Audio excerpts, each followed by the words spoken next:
Hello, this is Maciej Mikos welcoming you to World Talks, where every word matters. Well, some of the Russian opposition figures are being swapped for the Kremlin spies caught in the West. Others die in detention centers and are targets of Russian drone attacks. To talk about the continuous crackdown on the opposition and the role it plays in today's Russia, we're joined by Łukasz Adamski, Deputy Director of the Center for Polish-Russian Dialogue and Understanding. Good evening. Good evening, but this name was changed 2 years ago. This is Miroszewski's Center for Dialogue. Miroszewski's Center for Dialogue.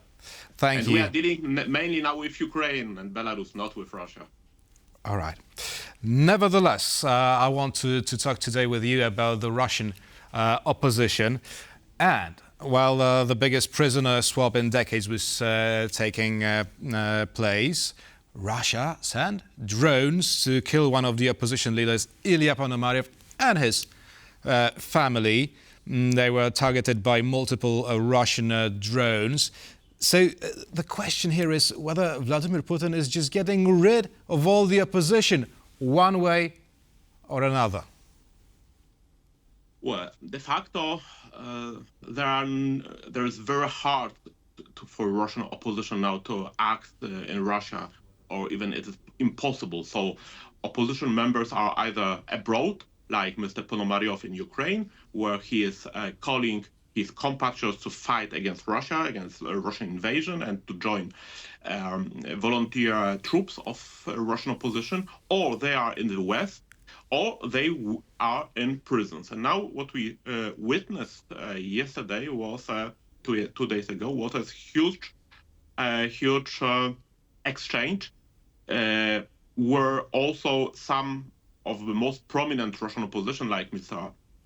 Asashin or Kara-Murza, took part, and they were released. But de facto, Russian opposition have really few opportunities to act in Russia itself.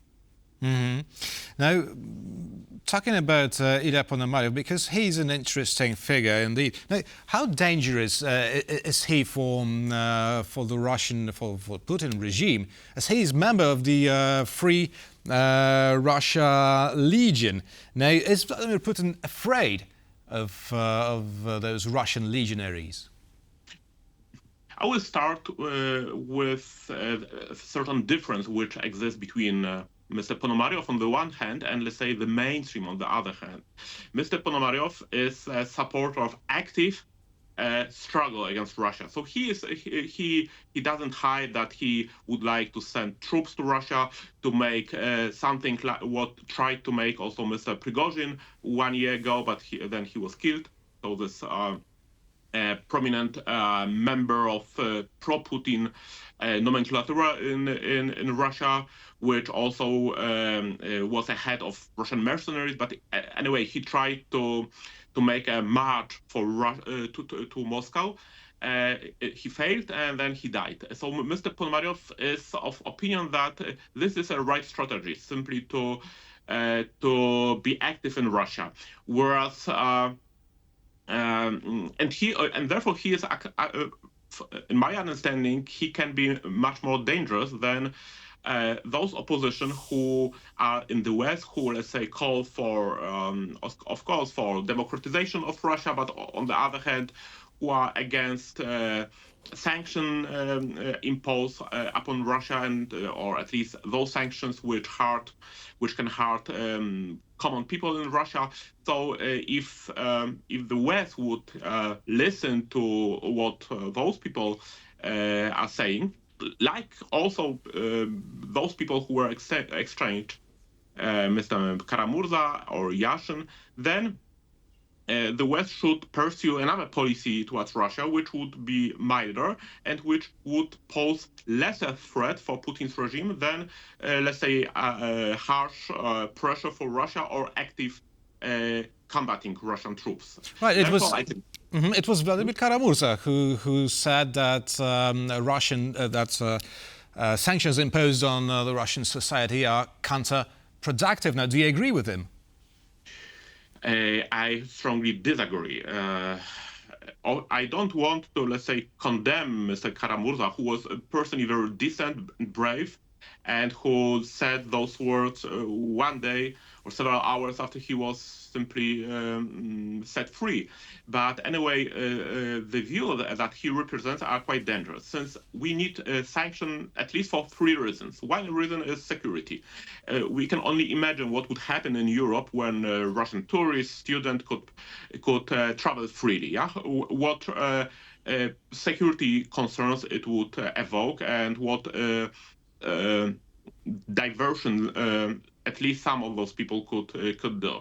Second reason, I would say, is political. Namely, it is actually up to it is to some extent a responsibility of the Russian society, moral and political responsibility for all actions taken by Russian authorities. So one can not say that, let's say, this is Putin's war, not Russia's war, in the situation where significant part of the Russian population support this regime, or they do not protest against actively, or they did not protest since 2000 when Putin came to power.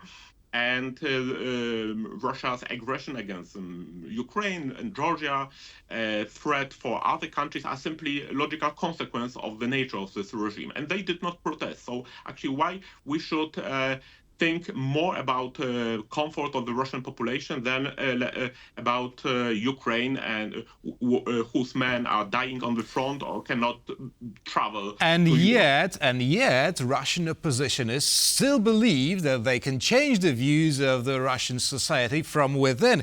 And just to remind our viewers, it was Ilia Asashin, one of the other prominent figures released now from Russian prisons, who said that his initial reaction was to go to the train station and buy the ticket back to Russia. Moreover, I wanted to ask you, were you surprised by his words? He said, quote, "The voice of opposition in prison always has much more weight than the voice in immigration." Now, is this voice really heard in Russia?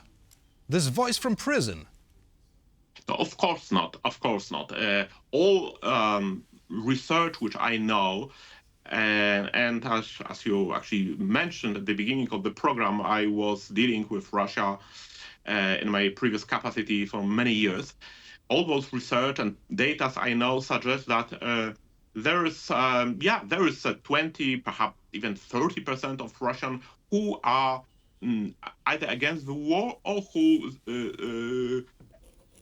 are at least silent, and de facto they are against the regime. But we have much more supporter of the regime, or people who are simply silent, who say that the war is not their issue. And I really don't believe that people sitting in the prison have certain influence on how Russian society think. But on the other hand, being in prison is, let's say, a political capital, which can be used later if, let's say, conditions change. And perhaps, it's not only in Russia, and also in Central Europe, dissidents, so people who were against the communist regime, could be jailed. But then when revolutions came and they witnessed democratization of their society, they could gain political capital, and they became politicians, real politicians in the parliament, in ministry. So perhaps this is also, let's say, the logic behind those statements. So they are Russian politicians, and they want to say what Russian people, at least their supporters, would like to hear. But this is, as I said, this is unfortunately something which contradicts to the interests of, let's say, all states and all societies supporting Ukraine. Right. You said in the very beginning that the Russian opposition is either in jail, either abroad, or hiding probably somewhere. So is there any visible opposition in Russia? Because it seems lately that Vladimir Putin has created a sort of a vacuum, right, in Russian politics, in which a person succeeding him can only be from his inner circle, right? Because there's absolutely no one to voice discontent in Russia these days. Most revolutions, not only in Russia's history, but also in other countries, occurred where a portion of ruling elite joined the opposition, and then they could overthrow the ruling clique, ruling regime. So it can also happen in Russia, but nowadays, as I said, this opposition, we could have certain, how to say, dissent or certain internal oppositions among nomenclatura, among people who are aware that Putin did not only a huge crime, but also a huge political mistakes when he attacked Ukraine. So there are definitely people who disagree with Putin, but they are not loud.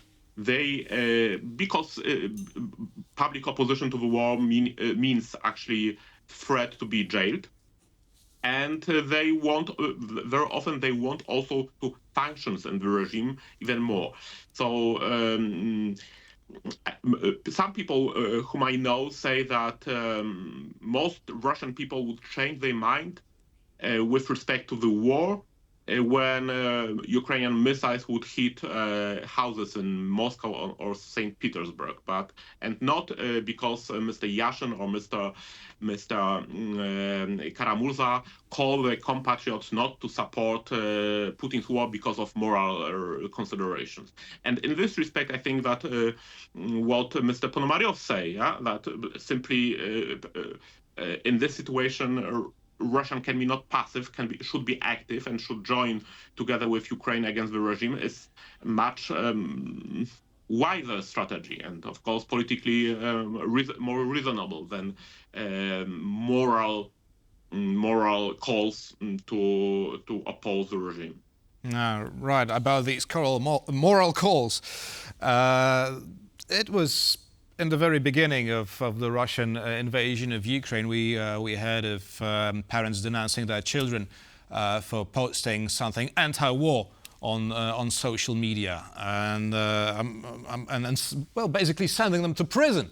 I'm wondering whether such things still keep on happening, or is the Russian society united when it comes to the conflict in Ukraine? Of course, these can be just appearances, but nevertheless, do we still hear about such instances?